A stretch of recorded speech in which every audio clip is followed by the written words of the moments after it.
सुशांत सिंह राजपूत की मौत के मामले में राजनीति गर्माती जा रही है।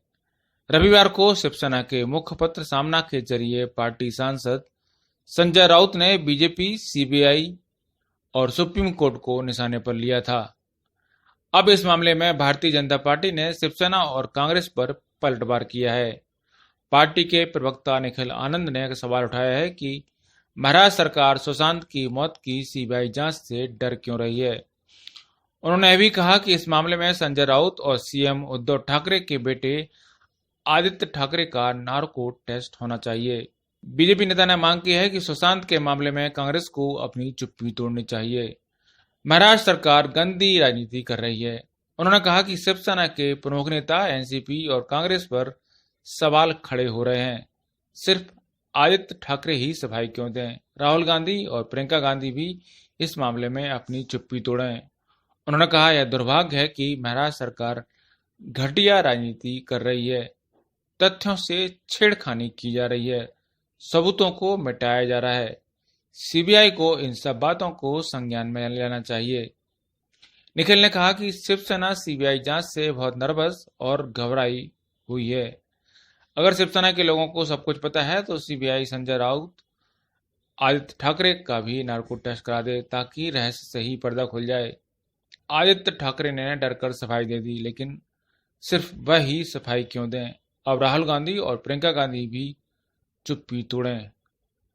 कांग्रेस के सांसद संजय निरुपम ने इस मामले में संजय राउत पर हमला बोला है। उन्होंने कहा कि शिवसेना के सांसद सुशांत के परिवार के बारे में ऊंची बातें कर रहे हैं। हर परिवार की कुछ कहानी होती है, शिवसेना वालों की भी बहुत है, लेकिन सुशांत की मृत्यु एक संवेदनशील विषय है। शिवसेना को संवेदनशीलता दिखानी चाहिए, न कि टुच्चापन। आपको बता दें कि इस हमला में संजय राउत ने केंद्र सरकार पर गंभीर सवाल उठाए थे। उन्होंने लिखा कि बिहार सरकार ने केंद्र से सीबीआई जांच की मांग की। 24 घंटे के अंदर यह मांग भी मान ली गई। यह राज्य की स्वायत्तता पर सीधा हमला है। सुशांत का मामला कुछ और समय मुंबई पुलिस के हाथ में रहता तो आसमान नहीं टूट जाता। उन्होंने कहा कि लेकिन यह राजनीतिक निवेश और दबाव की राजनीति है। उन्होंने यहाँ तक कहा कि सुशांत प्रकरण की पटकथा पहले ही लिखी जा चुकी थी। सुशांत सिंह राजपूत की संदेहास्पद मृत्यु के बाद सामना ने एक घटिया लेख लिखा था। आज दूसरी मर्तबा एक वाहियात लेख लिखकर सुशांत सिंह राजपूत के समर्थकों, उनके परिवार, बिहार की पुलिस, बिहार की जनता और बिहार की सरकार का अपमान किया गया है। इससे साफ जाहिर है कि शिवसेना के लोग बहदवास हैं, घबराए हुए हैं, सीबीआई जांच से को लेकर के नर्वस हैं। और ऐसे में तो अब लगता है कि सीबीआई को संजय राउत और आदित्य ठाकरे से भी पूछताछ करनी चाहिए। मैं तो कहता हूं कि इन लोगों का नार्को एनालिसिस टेस्ट हो तो इस रहस्य से ही पर्दा उठ जाएगा। और शिवसेना, एनसीपी और कांग्रेस के सभी शीर्ष नेता सवालों के घेरे में हैं। सिर्फ आदित्य ठाकरे ही सफाई क्यों दें?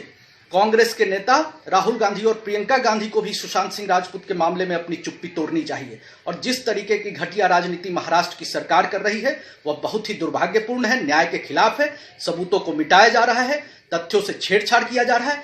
इन सब का सीबीआई को संज्ञान लेना चाहिए। संजय राउत ने सीबीआई पर आरोप लगाया कि सीबीआई स्वतंत्र और निष्पक्ष नहीं है। जिनकी सरकार केंद्र में होती है, सीबीआई उनकी ताल पर काम करती है। उन्होंने कहा कि सुप्रीम कोर्ट से लेकर ईडी और सीबीआई जैसी संस्थाओं पर बीते कुछ वर्ष में सवालिया निशान लग चुके हैं। उन्होंने आरोप लगाया कि महाराष्ट्र में बीजेपी उद्धव ठाकरे की सरकार को गिराने का प्रयास कर रही है। सरकार नहीं गिरा पा रहे हैं तो बदनाम किया जा रहा है। ब्यूरो रिपोर्ट, पत्रिका टीवी।